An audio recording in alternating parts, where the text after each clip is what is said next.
십자가를 지신 예수님을 바라보며 하나님의 마음을 우리가 살폈습니다.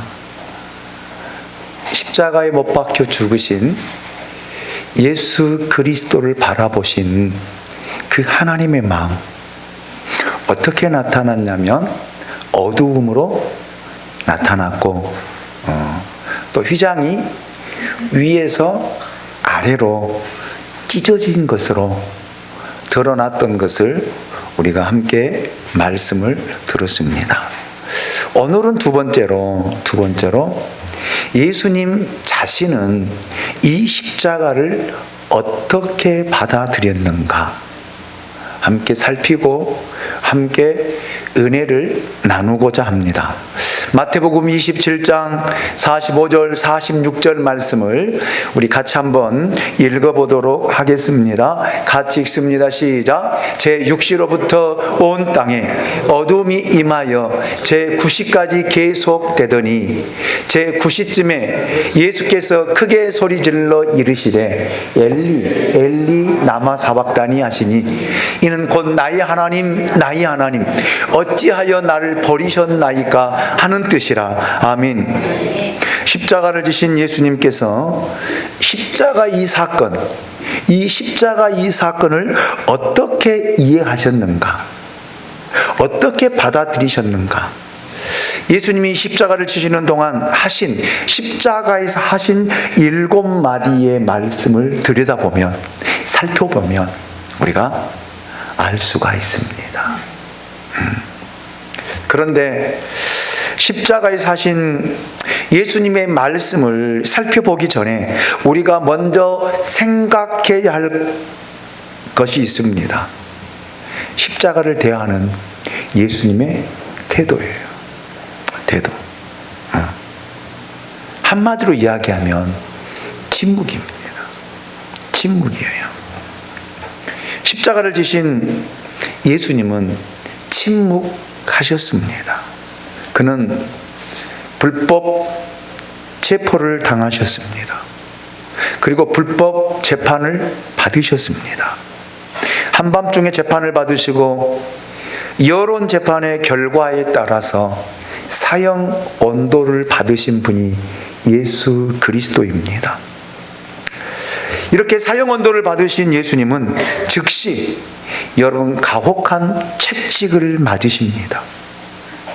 온몸이 찢기고 살이 찢겨나가고, 그리고 사람들에 의해서 희롱과 조롱을 받으셨습니다. 그는 피를 쏟으셨습니다. 아니, 탈진하셨습니다.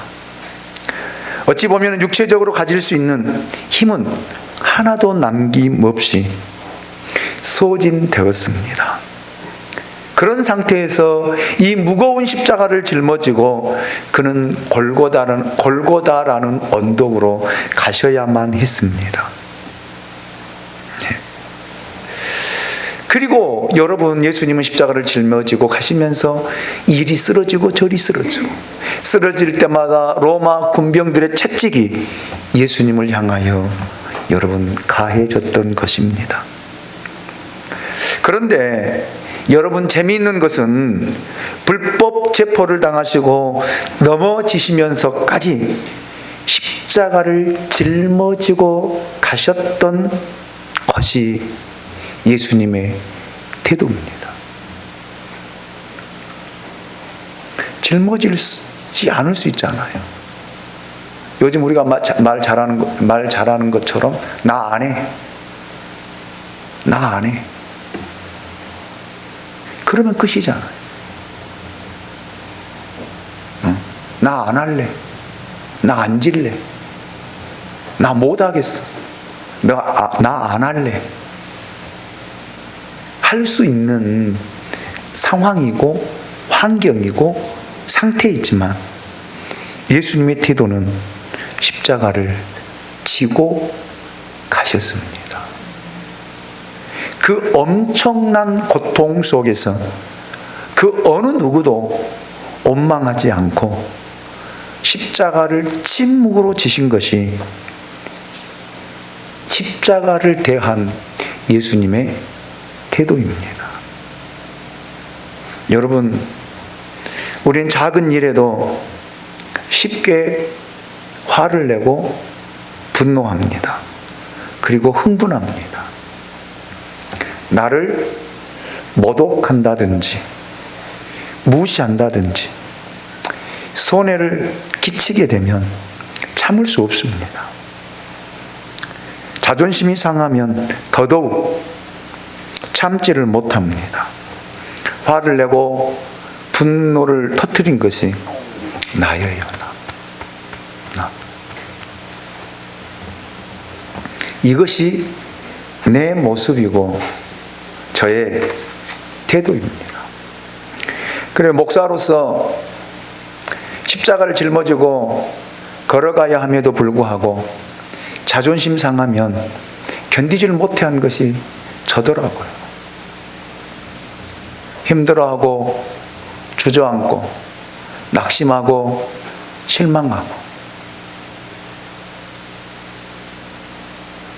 그리고 이 말 저 말 하고 있는 것이 여기 서 있는 김 목사의 솔직한 모습입니다. 여러분은 어떠실지 모르겠어요. 여러분은. 그러나 죄 없으신 예수님은 그 엄청난 십자가, 견딜 수 없는 조롱, 희롱, 멸시,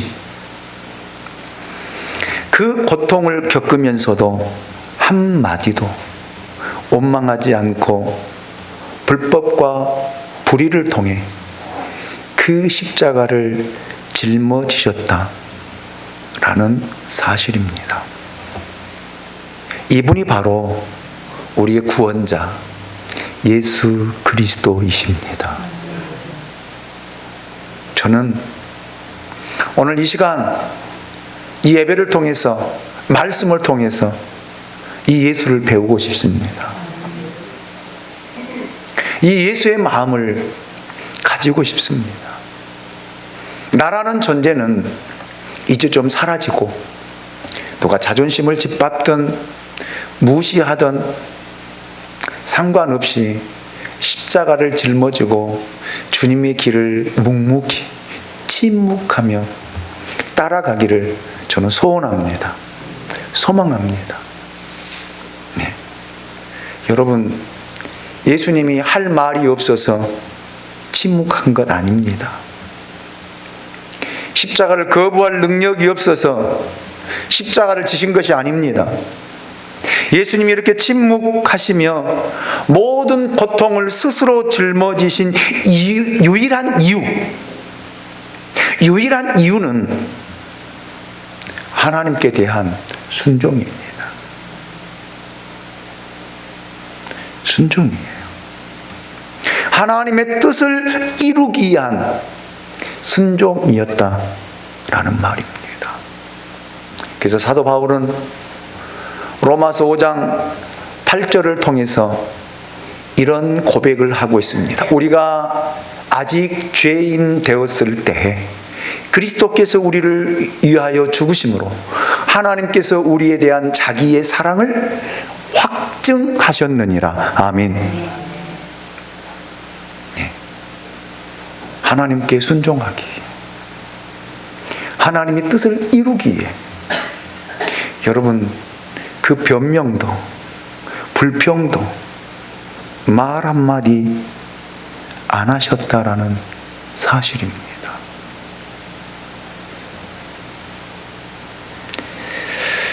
만약 예수님이 나처럼 불평하셨다면, 원망했다면, 이 말 저 말 했다면 하나님의 뜻이 이루어졌을까? 인류의 구원이 성취되었을까? 예수님이 만약 이 십자가를 거부하셨다면 우리의 죄는 용서받을 수 있을까? 라는 것을 저는 생각해 보았습니다.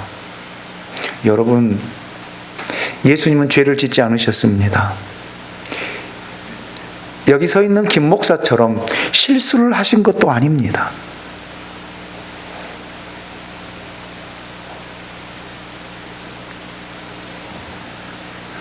억울한 재판, 불법적인 재판, 억울한 사형 선고, 이 억울한 고통을 말 한마디 없이 침묵으로 치셨다라는 거예요. 이 십자가의 지심이 우리 죄악이 용서되어지고 우리 죄악이 사하여지고 우리가 구원받았다라는 놀라운 은혜입니다. 오늘 이 하나님의 은혜가, 이 하나님의 사랑이 오늘 저와 여러분 가운데 부어지시기를 원합니다.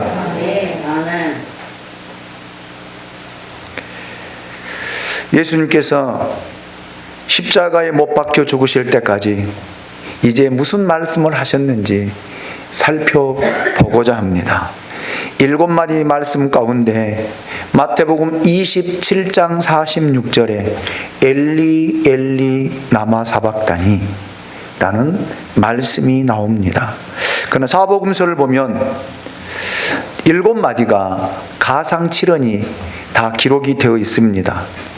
예수님이 십자가에 못 박히시는 바로 그 순간 예수님이 첫 번째 하신 말씀이 누가복음 23장 34절 말씀입니다. 예수께서 이르시되 아버지여 저들을 사하여 주옵소서 자기들이 하는 것을 알지 못함이니이다 하시더라. 그들이 그의 옷을 나눠 제비 뽑을세. 아멘. 예수님께서 두 손과 두 발에 못을 박힌 바로 그 순간 십자가에서 첫 번째 하신 반응은 아버지여 저들을 용서하옵소서, 이 말씀이었어요. 이 말씀. 예수님은 십자가에 못 박히실 때 분명히 뼈가 으스러지고 살이 찢기고 모든 신경이 짓누르고 여러분 핏줄이 파괴되어지는 그 고통 가운데 예수님이 첫 번째 하신 그 첫 마디가 아버지여 저들을 용서하여 주옵소서, 이 말씀입니다. 자기를 죽이고 자기 인격을 파멸시키는 그 사람들 앞에서 아버지여 저들을 사하여 주옵소서 라고 기도하시는 예수님의 모습을 발견해 봅니다. 예수님의 기도 가운데 더 놀라운 기도가 그 다음 부분에 나오지요. 자기들이 하는 것을 알지 못함이니이다. 그들이 지금 무슨 죄를 짓고 어떤 일을 하고 있는지를 모르면서 여론에 이끌려서 여러분 예수님을 십자가에 못 박고 여러분 예수님을 향해서 희롱하고 조롱하고 있는 그런 상태, 온몸이 십자가에 매달려서 몸을 가눌 수 없는 그 고통 가운데 여러분 주님은 저들을 향해서 아버지여 용서하옵소서, 이것이 십자가에 대한 예수님의 첫 번째 반응입니다. 저는 이렇게 결론을 내리고 싶습니다. 십자가는 용서이다.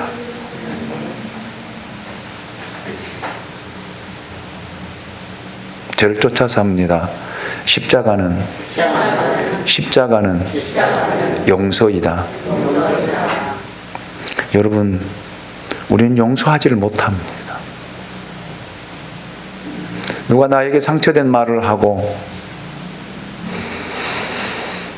내 자존심을 짓밟고 나를 무시하는 발언을 하면 우리는 용서하지 못해요. 원수가 됩니다. 세상 사람들은 그래요. 남자들 그런 이야기를 자주 하더라고요. 가서 대포 한잔 하면서 미안해 이러면 풀린다고요. 그런데 예수 믿는 사람들은 그러지 못한다고 그래요.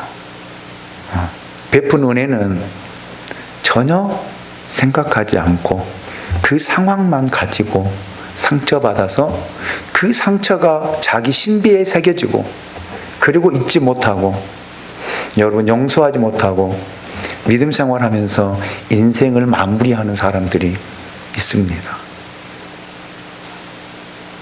이것이 십자가를 통한 하나님의 은혜를 경험한 사람의 모습이다라고 할 수 있겠습니까? 여러분은 어떠세요? 여러분은 오늘 이 십자가 고난 주간이 시작되기 전 종료주의를 보내고 있는 오늘 저와 여러분들이 이 말씀을 들으면서 여러분 마음속은 어떻습니까? 정말로 십자가 은혜를 통한 용서가 되어지십니까? 아니면 그 상처 때문에 시시때때로 그 상처를 끄집어내 놓고 불평하고 원망하고 판단하고 결정하는, 용서하지 못하는 삶을 살고 있지 않습니까? 저는 오늘 이 십자가를 대하는 예수님의 첫 번째 반응이 아버지여 저들을 용서해 주옵소서, 저들이 하는 것을 알지 못한 것이다라고 기도하신 것처럼 오늘 저와 여러분이 이 십자가를 통해 여러분 마음속에 남아있는 모든 상처가 먼저 치유되고, 아멘, 아멘, 용서하시기를 원합니다. 용서하십시오. 아니, 용서합시다. 아멘. 누가복음 23장 43절을 보면 예수님께서 또 이렇게 말씀하십니다. 예수께서 이르시되 내가 진실로 내게 이르노니 오늘 내가 나와 함께 낙원에 있으리라 하시니라. 예수님이 십자가에 못 박히셨던 그 사건 양 옆에는 정말로 추악한 강도 두 사람이 있었습니다. 이 두 사람은 예수님을 욕하고 있었습니다. 그런데 그 중에 한 강도가 갑자기 마음을 바꾸어서 회개하기 시작합니다. 하나님의 어린 양, 죄 없으신 그 예수 그리스도를 그 십자가에서 자기를 향해 욕하고 자기를 향해 희롱하고 조롱하고 십자가에 못 박힌 사람들을 향해서 아버지여 저들을 용서해달라고 하는 그 예수님의 그 말씀에 여러분 자신이 돌이키는, 마음을 돌이키는, 그래서 예수님에게 구원을 요청하는 모습을 보게 됩니다. 예수여, 당신의 나라에 임하실 때에 나를 생각하소서. 이때 예수님은 그 오른편에 있는 강도의 그 요청을 거부하지 않으시고 침묵하지 않으시고 오늘 내가 나와 함께 낙원에 있으리라. 아멘입니까? 저는 그래서 여러분 이렇게 선포하고 있습니다. 싶습니다. 추악한, 사악한 강도보다 못한 사람이 되어서는 안 된다는 거예요. 그렇잖아요. 그 우편에 있었던 강도는 예수님의 이 말씀 한마디에, 이 말씀 한마디에 여러분 마음을 바꾸잖아요. 회개하잖아요. 그런데 우리에게는요, 얼마나 많은 시간을 주고 얼마나 많은 은혜를 베풀고 얼마나 많은 역사하심, 얼마나 많은 기적을 통해서 우리에게 보이시는데도 우리는 돌이키지를 못합니다. 바꾸지를 못합니다. 그러면서 우리는 그런 이야기, 사람의 마음은 안 바뀐다. 그 사람의 생각이죠. 사람의 생각이지. 안 바뀌려고 하니까 안 바뀌는 거예요. 자기를 버리지 못하니까 안 바뀌는 거예요. 예수님의 말씀이 귀에 들어오지 않으니까 안 바뀌는 거예요. 예수님의 말씀이 내 심령에 들려지지 않으니까 안 바뀌는 거예요. 안 바뀌는 거예요. 바뀌지가 않죠. 어떻게 바뀝니까?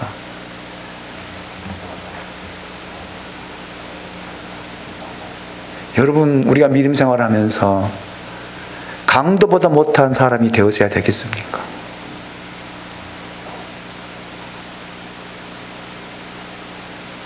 그래서 십자가는 영혼 구원이다. 이렇게 또한 두 번째 정의를 하고 싶습니다. 저를 쫓아서 합니다. 십자가는 영혼 구원이다. 그래요. 십자가가 증거되고 주의 말씀이 선포된 곳에 구원의 역사가 일어나게 되어 있습니다. 이거 하나님의 살아계심이에요. 끝까지 거부하고 끝까지 받아들이지 않고 끝까지 한다라면 좌편에 있는 강도와 가론 유다와 같은 사람이라고 저는 말씀을 드리고 싶습니다. 요한복음 19장 26절 27절을 보면 십자가 위에서 예수님께서 또 이렇게 말씀하십니다. 예수께서 자기의 어머니와 사랑하는 제자 곁에 서 있는 것을 보시고 자기 어머니께 말씀하시되 여자여 보소서 아들입니다 하시고 또 그 제자에게 이르시되 보라 내 어머니라 하신지라. 그때부터 그 제자가 자기 집에 모시니라. 아멘. 사람은 누구든지 자기가 고통을 당할 때는, 여러분 어때요? 여러분 고통 당하실 때, 힘들 때 다른 환경이, 다른 사람이 보이던가요? 보여요? 안 보이는 거예요. 안 보입니다. 자기 일이 제일 커 보입니다. 이것이 사람들의 마음이고 모습입니다. 자기 고통이 크면 여러분 자식도 안 보이고 부모도 보이지 않는다고 그래요. 옆 사람이 보이지 않고 예수님도 보이지 않습니다. 자기 고통만 느껴지고 보이는 것이죠. 그리고 그 고통이 절대적으로 크게 다가오고 크게 느껴지는 것입니다. 여러분, 십자가에서 못 박혀서 그 못에 의해서 체중을 견디고 그리고 옆구리를 찔러서 피를 쏟게 하고, 여러분 머리에는 가시면류관이 쓰여져 있는 그 고통 생각해 보실 수 있습니까? 예수님은 인류의 모든 죄를 위하여, 하나님의 뜻을 위하여 그 엄청난 고통을 겪을 때 자기를 생각하지 않았어요. 자기 고통을 생각하지 않았습니다. 용서의 말씀을 하셨고 영혼 구원의 말씀을 하셨습니다. 그리고 세 번째는요, 사랑하는 육신의 어머니의 노년을 걱정하고 계시는 예수님의 모습을 그려볼 수 있습니다. 여러분, 지금은 부모를 모시려고 하지 않습니다. 조금만 아파도 요양병원에 넣으려는 것이 자식들의 마음이에요. 왜? 부모가 자기 생활하는데 방해가 되기 때문이다 라고 생각을 하고 요양병원에 넣은 것들을 보게 됩니다. 이것이 사람들의 보편적인 생각이다라고 생각을 합니다. 여러분, 그 현실이에요. 현실입니다. 저는 주위에서도 그런 사람들을 많이 보았습니다. 겨울에 독감 걸리니까 요양병원에 어머니를 집어넣어 놓고, 여러분 얼마 되지 않아 돌아가시니까 그 재산 정리하는 것들을 저는 보았습니다. 이것이 며느리들의 현실적인 모습이더라고요. 여러분들은 여기 앉아서 나는 아니지요, 나는 아닙니다 라고 항변할 수 있겠지만 여러분, 저나 여러분이나 똑같아요. 다를 바가 뭐가 있겠습니까?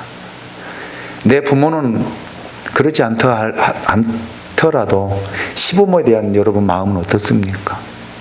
솔직하게.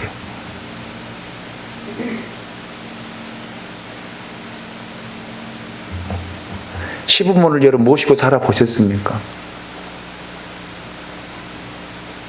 아프신 분을 모셔다가 부양해 보셨습니까? 안 했잖아요. 무슨 말을 하겠어요?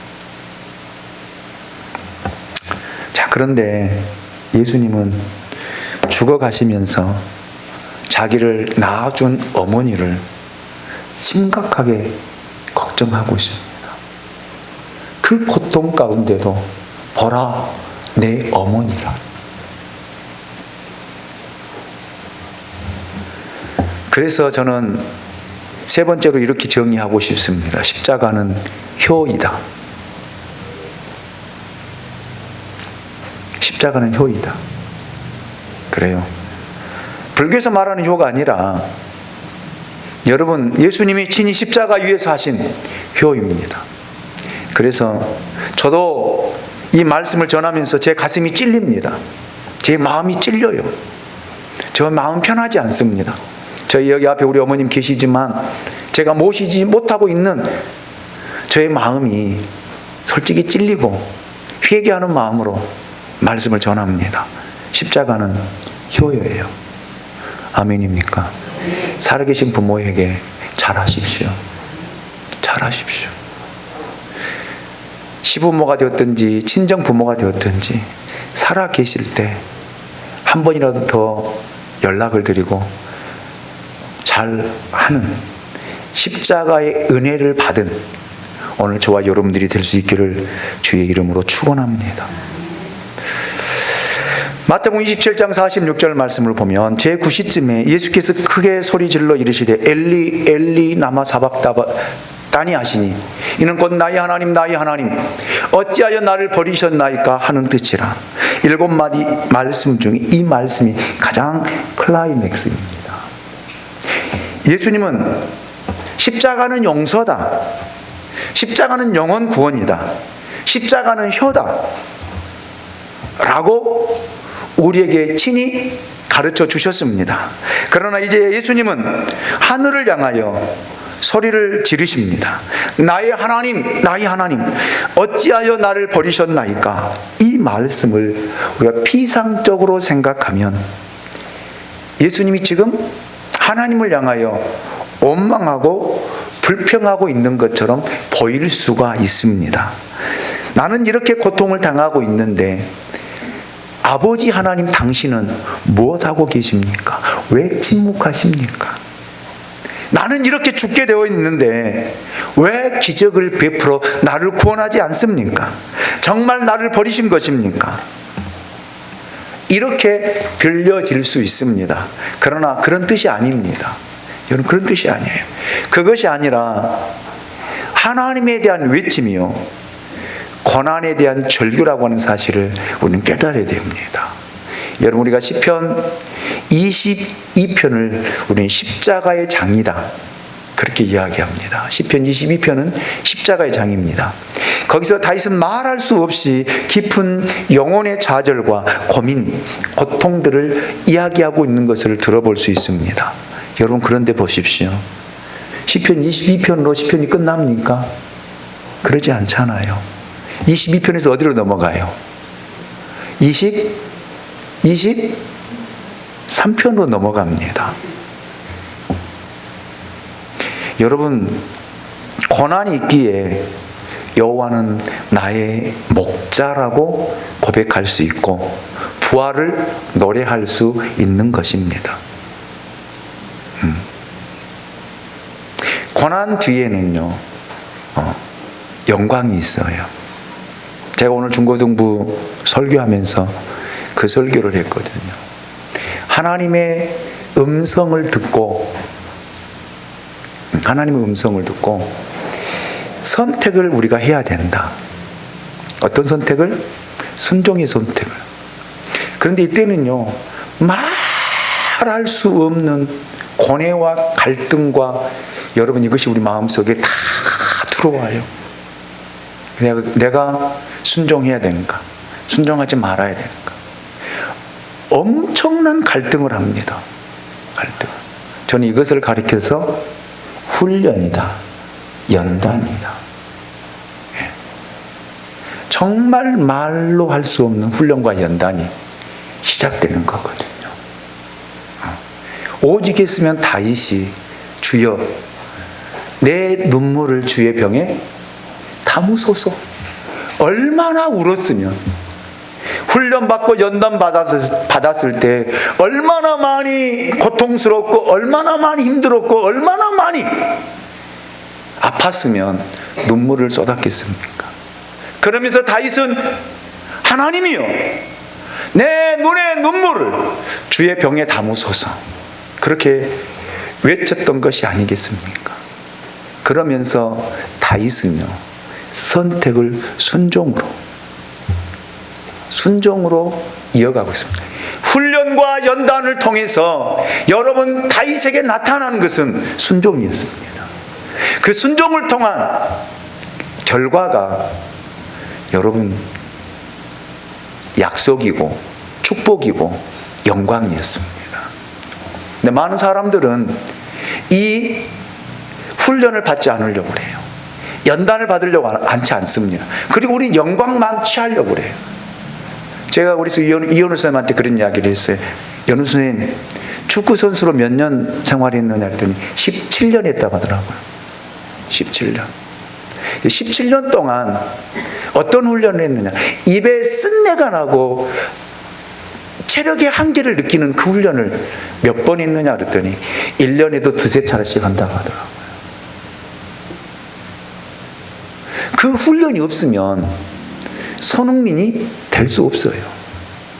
그런 훈련을 통과하지 않으면 여러분 메시, 호날두 되지 않습니다.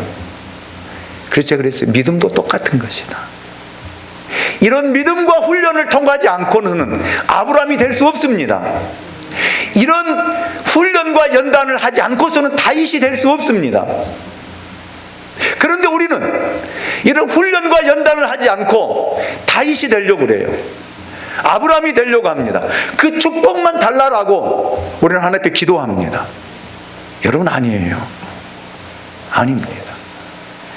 그래서 바울은 고난 뒤에 여러분 지금 당하는 고난은 장차 나타날 영광과 좋게 비교할 수 없다라고 이야기한 거예요. 고난 뒤에는 반드시 약속이 있고 축복이 있고 영광이 있습니다. 그래서 시편 22편, 23편이 있는 거예요. 오늘 저와 여러분에게 인생을 살아가면서 여러분 힘들고 어려운 일이 있습니까? 감당할 수 없는 시련이 있습니까? 여러분 선택은 내가 해야 돼요. 순종으로 하시기 원합니다. 순종하시기 원합니다. 대적하지 마시고요. 순종하십시오. 순종 뒤에는 여러분이 생각하지 못하고 상상하지 못한 하나님의 약속이, 하나님의 축복이, 하나님의 영광이 여러분 있습니다. 아멘입니까? 아멘입니까? 여러분 이런 고통 가운데 있을 때 하나님이 두 가지로 나타나십니다. 첫째, 응답하시는 하나님, 나타나시고 드러내신 하나님의 모습으로 찾아오십니다. 말씀하시고 길을 인도하시고 격려하시고 피난처가 되시고 구원의 뿔이 되시는 하나님입니다. 원수의 목전에서 물리치시고 사망의 음침한 골짜기에서 나를 보호해 주시는 그 하나님, 보여지고 나타나고 경험하는 하나님으로 찾아오신다라는 말이에요. 그것이 바로 하나님이 예수님이 찾아오신 분, 어두움으로 찾아오셔서 아들과 함께하고 있는 것. 아멘입니까? 둘째, 침묵하시는 하나님, 숨어 계시는 하나님, 내 고통에 대한 답이 없으신 하나님으로 또 찾아오시기도 하십니다. 여러분, 내가 절망 속에 있을 때 하나님은 나에게 아무런 말씀도 하지 않아요. 반응도 하지 않습니다. 그래서 우리는 그렇게 이야기해요. 하나님 주무십니까? 하나님 외출하셨습니까? 하나님 도대체 어디 계십니까? 하나님은 이렇게 여러분 양면성으로 우리에게 나타나기도 하고 보여지기도 합니다. 그런데 문제는 하나님이 침묵하시는 것처럼 보이고 숨어 계시는 것처럼 보일 때 여러분 하나님은 우리와 가까이 아니 나와 함께 계신다라는 말이에요. 아멘입니까? 나와 함께 계십니다. 고통과 절망에 처했으나 하나님이 침묵하실 때 여러분 우리는 보통 두 가지 반응을 하더라고요. 저는 그래요. 제가 이렇게 목회하면서 사역하면서 이렇게 이런 고통 속에서 하나님이 침묵하지 않을 때 나타나는 성도들의 반응을 이렇게 제가 이렇게 요약을 해 보았습니다. 믿음이 없는 사람에게는 하나님이 침묵하시는 하나님, 숨어 계시는 하나님으로 비춰지더라고요. 그래서 그 사람들은 하나님은 없다. 그렇게 결정을 내리고 떠나는 사람들을 많이 보았습니다. 반면에 진짜 믿음을 가지고 예수를 인격적으로 만난 사람은 침묵하시는 하나님 앞에서 고통을 허락하시면서도 그 고통 가운데 나와 함께 하시고 그 고통을 통해 주시는 영광을 발견하는 사람들이더라고요. 여러분 전자입니까 후자입니까? 좋지 않습니다. 나는 후자이기 때문에 여기 앉아 있습니다. 아멘입니까? 그래서 저는 이 말씀을 통해서 또 결론을 내리고 싶은 것, 십자가는 축복이고 영광이다. 아멘입니까? 진짜 십자가는 여러분 축복이고 영광입니다. 십자가의 죽음은 죽음이 아니라 부활입니다. 이런 의미에서 여러분 우리가 예수님의 고난과 고통을 해석해야 되지 않겠습니까? 죽어가면서도 여러분 고통스러워하며 외치면서 저들을 용서해달라고 하는 이 예수님이 이루신 것은 그 뒤에 부활이 숨어져 있었고 하나님의 보좌가 여러분 있었기에 예수님은 이 십자가를 이겨내신 것입니다. 아멘입니까? 여러분 우리가 어떻게 이 고난을 인생을 살아가면서 우리에게 부딪히는 고난, 고통을 어떻게 이겨낼 수 있겠습니까? 정말 놓고 싶을 때도 많아요. 저도 지금 사역한 지가 38년째 지금 전도사 때부터 사역을 하고 있는데 정말 놓고 싶을 때가 많습니다. 그런데 놓지 못하고 걸어갈 수 있는 것은 나에게 이런 고난 뒤에 하나님의 약속이, 하나님의 축복이, 하나님의 영광이 있기에 버티고 견디고 여기까지 온 것입니다. 때로는 사람들에게 무시당하고 짓밟힘 당하고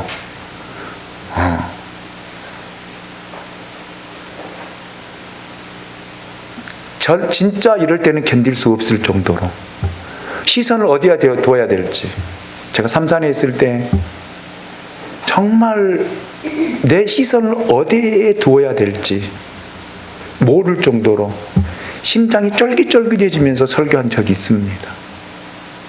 그러면서 저는 그렇게 기도해서 하나님 이렇게까지 하면서 목회를 해야 됩니까? 이것이 사역의 길입니까? 정말 하나님 앞에 울면서 그렇게 기도하고 여기까지 왔습니다. 성도들의 눈빛이 저는 무서워요. 여러분이 저를 쳐다보고 있는 그 눈빛이 때로는 무섭고 때로는 두렵고 저를 질시하며 쳐다보는 그 눈빛이, 앉아서 비웃고 쳐다보는 그 모습이 정말 두렵습니다. 그럴 때는 진짜 강단을 내려놓고 싶은 그런 마음이에요.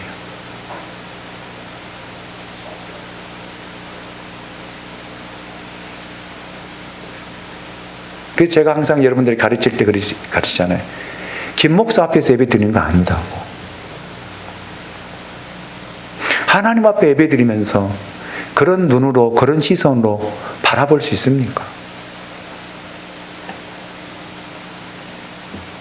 한번 생각해 보세요. 그 사람이 하나님 앞에 예배 드리는 사람의 모습이냐라는 거예요.